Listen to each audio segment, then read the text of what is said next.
So you're living your life up in light and love, and you hear about this amusement park. And in this amusement park, they got a bunch of rides, and they're all challenging, fun. You decide, I really want to give it a go. But before you can go into the amusement park, you have to pick which rides you want to ride, and you have to sign a contract saying that you're going to ride them. Okay, so you sign it, and then you're born. Or you come to this plane of existence, however you want to say it. The point of the matter is, you start going through your rides, okay? And the first one is like childhood trauma, or bad parents, or being bullied in school, or, a horrible job, so on and so forth, okay?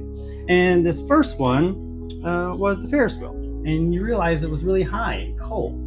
The second one was the tilt-a-whirl, and it made you real queasy, okay? Now, some people, when they come into the amusement park, they act like they didn't even want to be here in the first place, right?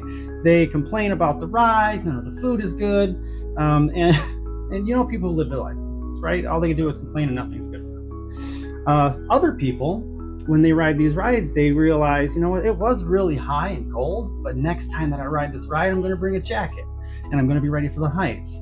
And the tilt-a-whirl, it made me queasy, but maybe I just won't eat before I go on the tilt-a-whirl. Right? And the point is that they take some lessons from here instead of just complaining about it, making it a big deal. At some point, you remember that you're in an amusement park, okay? And then it's not real life. See, real life is out here where you sign the contract, filled with light and love and all happiness and joy. And these rides, you realize, are just like fear, anger, hate, and it's just not a pleasant experience. Okay, so you think, I don't even really have to be here. I could leave this amusement park whenever I want to.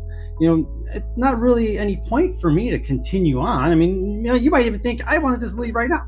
Okay, but instead of doing that, you go to like the beer garden or something and have some beers, or you go to the concession stand and you eat a bunch of churros. Okay.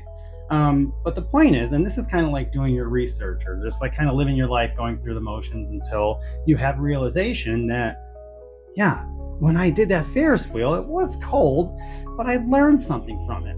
And I learned something from this, and I learned something from that. And you start getting excited about what these other rides are going to teach you. So you go back and you start riding your rides again. And this is what an existential crisis looks like. Okay, you realize that this is just an amusement park. It's not real life. This is real life with light and love, not fear and anger and all these things that you have to go through here. So you think, I don't even know why I'm here. Why am I still doing all these rides?